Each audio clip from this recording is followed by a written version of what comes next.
사람들은 나는 너보다 못하다 라는 말을 들으면 오히려 좋아합니다. 성숙하지 못한 사람은 남의 기쁨 앞에서 쉽게 시기하고 질투합니다. 안녕하세요. 당신의 하루 끝에입니다. 사람은 누구나 기쁜 일이 생기면 사랑하는 사람들과 나누고 싶어 합니다.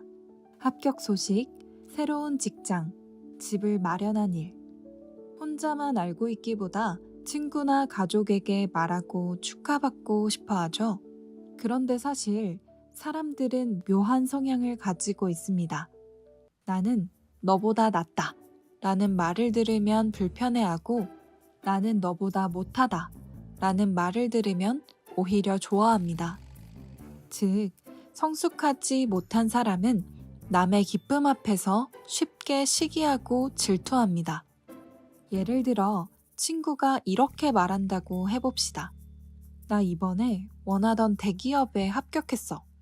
겉으로는 와 진짜 축하해 라고 말하면서도 속으로는 나는 왜 아직 준비 중이지? 나는 저 친구보다 못한 건가? 라는 마음이 들 수 있습니다. 실제로 저도 가까운 사람이 30살도 안 됐는데 집을 샀다고 이야기를 했을 때 축하하는 마음보다 나는 언제쯤 내 집을 마련할 수 있을까? 하는 불편함이 먼저 밀려온 적이 있었는데요. 이렇듯 사람은 자기보다 나아 보이는 사람을 보면 시기하고 자기보다 못하다 여겨지면 마음이 편안해지는 특성이 있다는 것입니다. 하지만 시기와 질투는 결코 가볍지 않습니다. 잠언 14장 30절은 이렇게 말합니다. 마음의 화평은 육신의 생명이나 시기는 뼈의 썩음이니라. 겉으로는 티나지 않아도 시기와 질투는 내 마음을 병들게 하고 관계를 멀어지게 만듭니다. 다른 사람의 성공이 나의 실패처럼 느껴지고 결국 내 삶의 평안까지 잃어버리게 됩니다. 하지만 다른 길도 있습니다. 만약 내가 성숙한 마음을 가지고 있다면 친구의 합격 소식을 들을 때 너가 잘 돼서 정말 기쁘다 하고 그 기쁨을 함께 누릴 수 있습니다. 예를 들어 가까운 친구가 집을 샀다고 합시다. 질투하는 마음이 올라올 수 있죠. 나는 언제쯤 내 집을 마련할 수 있을까 하고요.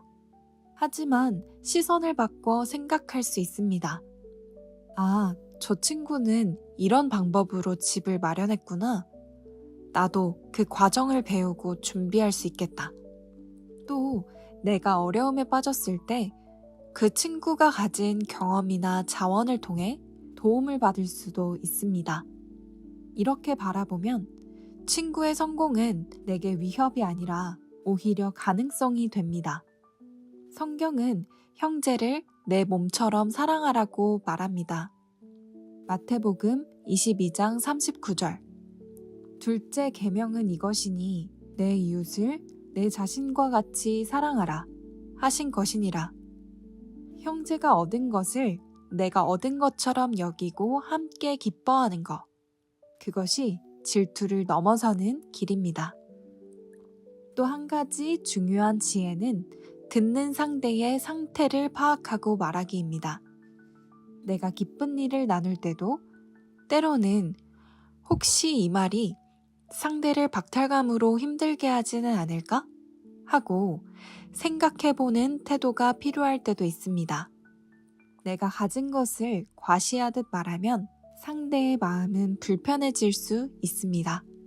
하지만 겸손하게 표현하고 상대의 처지를 먼저 헤아리며 말한다면 그 관계는 오히려 더 깊어질 수 있습니다. 결국 시기와 질투는 나를 병들게 하지만 성숙한 마음으로 관점을 바꾸고 말에서도 배려를 실천한다면 우리의 관계는 더 따뜻해지고 마음은 더 자유로워집니다. 오늘 하루 누군가의 성공을 시기하기보다 그 기쁨을 내일처럼 함께 기뻐하며 또 내 말 한마디가 상대에게 어떤 울림을 줄지 돌아보는 성숙한 하루가 되길 바랍니다. 당신의 하루 끝에 오늘도 평안히 함께하길 바랍니다.